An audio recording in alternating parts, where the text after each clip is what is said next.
What's up, everybody? If you're just now finding my channel, this is part two of a series I'm calling The Producer, the Actress, and the Brother. It's true Hollywood stories that have happened to me a few years ago, quite a few. Um, so you should go back and watch the first one first. I'm sorry, listen to the first one first. There's no video on that one or this one.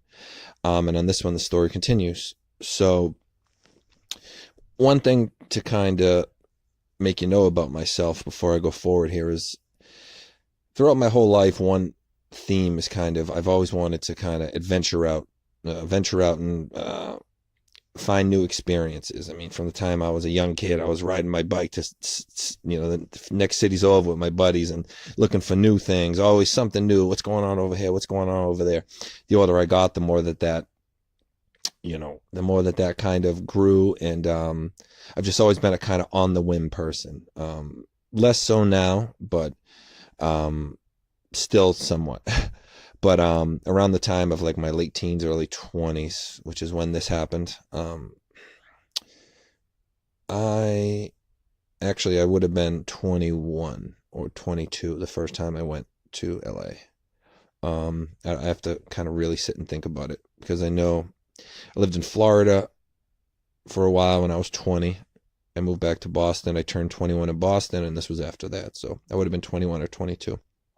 But anyways, I'm working some crappy security job. Someone mentions to me that this is a nationwide security company. Now, since I had known Bob years ago, I had always kept in touch with him throughout the years, here and there. Sometimes, 6 months to a year would pass and I wouldn't hear from him and he wouldn't hear from me. But then I'd, see how he's doing. He'd say, "Oh, this is going on."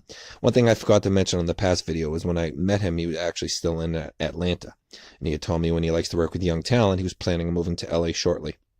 So by this time he's in LA for probably, 2-3 years at this point, maybe more. So I hear that, I'd always kind of had in the back of my mind I was going to go out there. I knew it and try to meet him. But obviously I was planning on setting it up first. For whatever reason, someone tells me that you can go and just work for Securitas out in California because they're nationwide. I think I might have did a little research to see if there were any in LA, and there were. I'm not 100% sure on that. Again, this is a long time ago. But either way, at the time I was what's called a floater, where you just kind of go around to all different sites. So I had this one specific guy. His name was Tom. He's now passed away. He was an awesome guy. I told him, "Hey, Tom, will you hold my job for me?" I told him I'm going to go out there, and I told him the whole story. Go for it, dude. He's just completely awesome. I transfer out there. I had right around $1,000. It was somewhere between like $900 to $1,100. It was like a little bit less, a little bit more. Not enough money to be flying out there. And the plane ticket probably cost $200-300, I want to say, if I'm thinking right. So I didn't have much money. So I get out there completely on a whim. This probably all happened within a week or two. I don't even contact Bob till I'm actually already out there.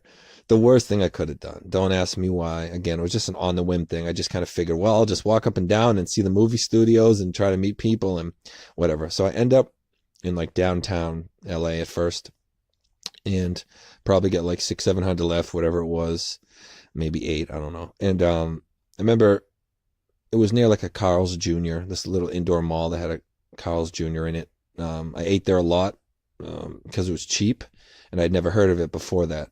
Boston didn't have Carl's Jr. then. I don't think they still have Carl's Jr. But that's where I was at first, kind of in downtown LA, which really nobody goes. When you know LA, that's like not where everything is when it comes to the movie business. But I had no idea. So I want to say I'm there about a week, and maybe a little less. Money's already starting to dwindle. Because not only am I paying daily for this hotel, but when I say, I think earlier I said I transferred with Securitas out to LA.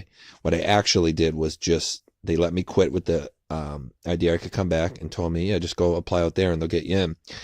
What I didn't know is Boston has no regulations for security guards. You just go and do it. And in California, you need something called the guard card. So I didn't have it, of course. And I want to say the course, you had to pay for the course, and it was, I think, a week. But then it was this crazy amount of time. It might have only been 3 weeks, or maybe it was like 3 to 5 weeks. But I remember thinking that's probably, with the amount of money I have, longer than I'm even going to last out here. So I said, all right, I'm not going to work. I'm just going to wing this thing until my money runs out, which is what I did. So a week or so after I get there, money's getting less. So I'm like, I got to find a cheaper hotel. I call a cab and I tell him, take me to a cheap hotel, which is like the worst thing you can tell cab drivers. It's going to drive you all around, which he did. Took the long way and everything, I'm sure. He ends up taking me to this such a seedy place in, I don't remember exactly where it was, but it was either like East LA or South Central. I mean, one of these areas that you really shouldn't go if you're not from out of town. And I knew it instantly. But I got out and I'm holding these I think I had a suitcase or two, and, probably a backpack too. And I don't want to be walking all around the world, especially not with everything I own on me. And, I probably had most of my money, and then an ATM card too. And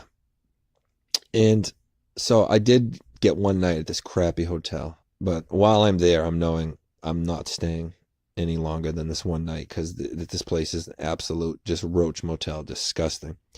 So I go on, it must have been Craigslist. You guys can maybe tell me if it's been around that long. This would have been 13 years ago. So it must have been Craigslist, because I can't imagine what else it would have been. And I find someone renting a couch in the Valley.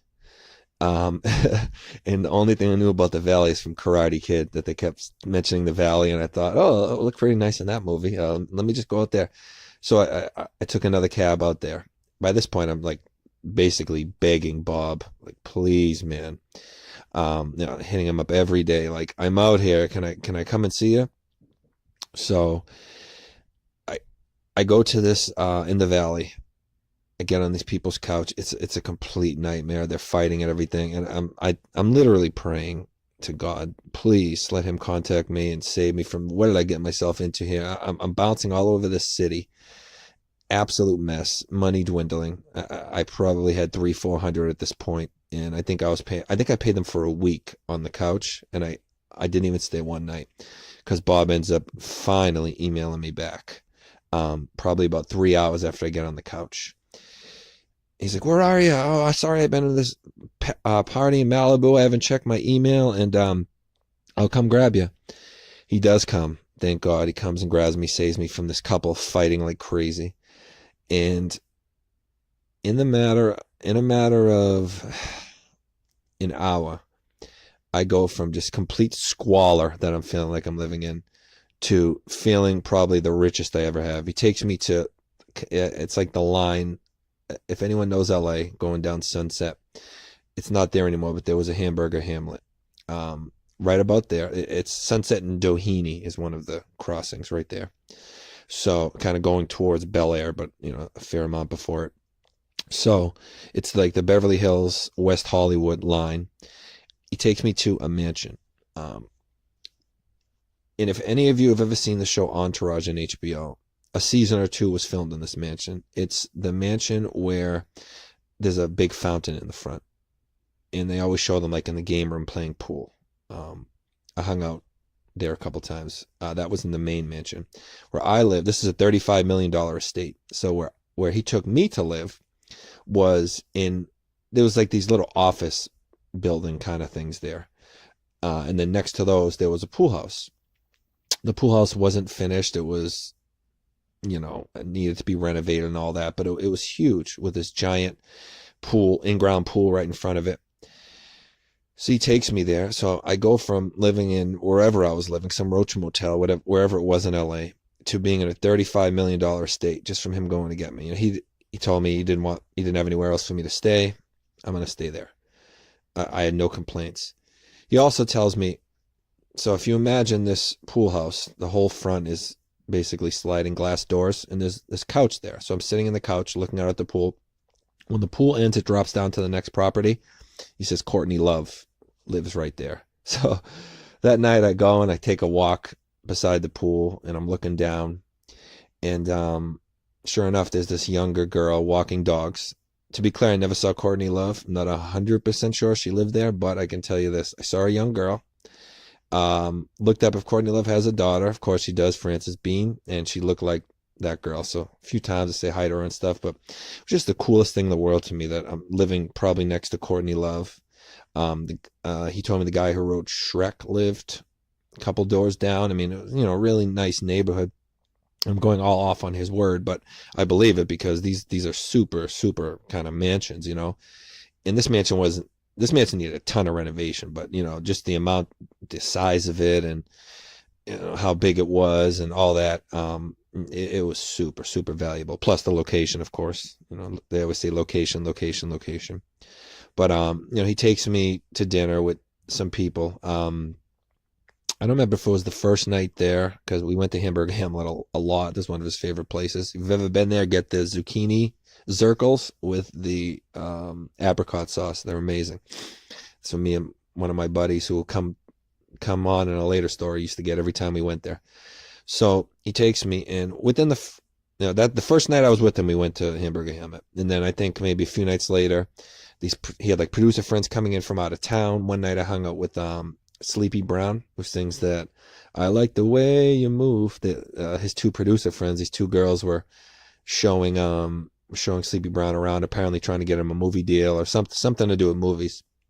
So just instantly, I remember taking a walk around the area and thinking, man, I've hit paradise here. Like I came from Boston, which is all I knew. I was in absolute hell for a while.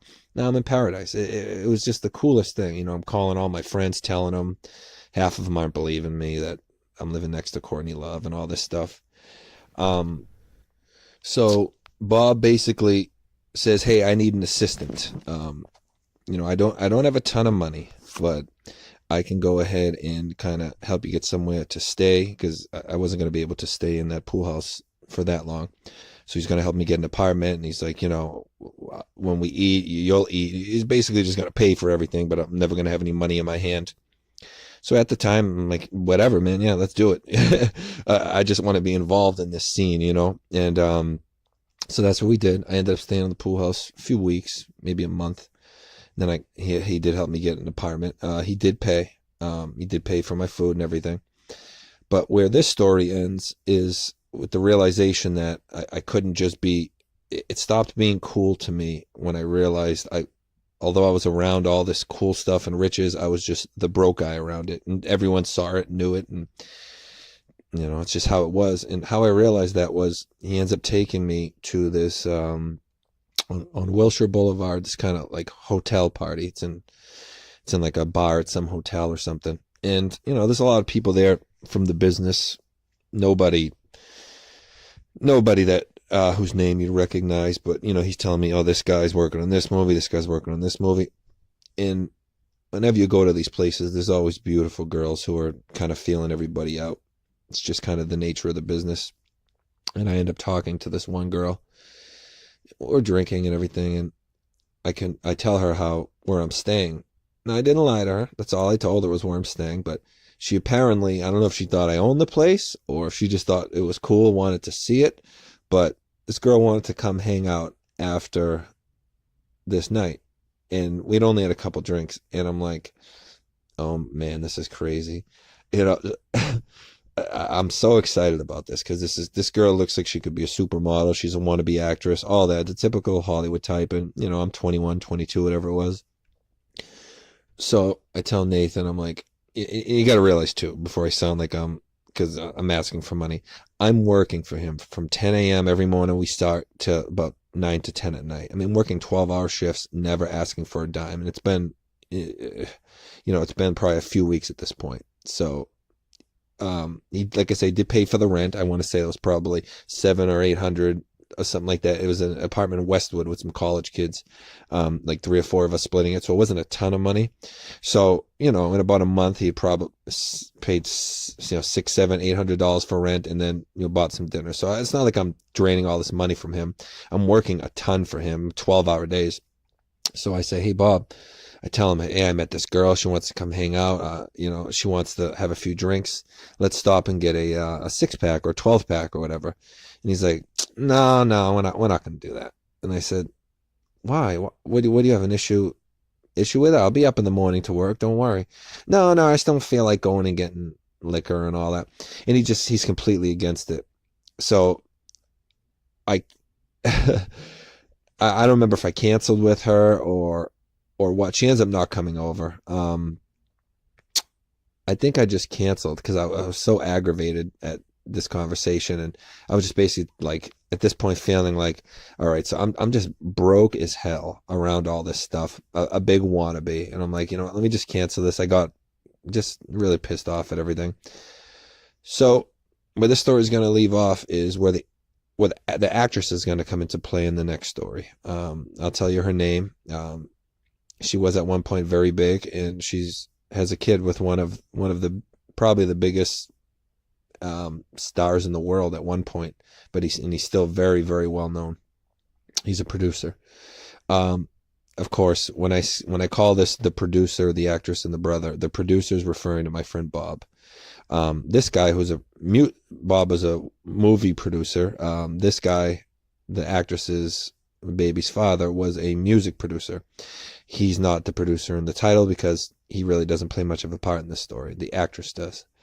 But the way that I end up working for this actress is me and Bob getting a kind of an argument about it. And I say, hey, I'm working for you, and I'm never asking you anything. Like, geez, the least you can do, I want to get with this girl so bad. So he says, all right, listen, I know this actress. I'm going to call her up, see if she needs any assistance. And when you're not working with me, you can go work for her. And she'll give you cash money in your hands. So I'll help you kind of stay out here, stay afloat, and then you can have some money in your hands when you go and work for her. So I agree. Sure enough, that night he contacts me, says she wants to meet you, and the next morning I will go to meet her, and that story will be much better than this one. All right, guys.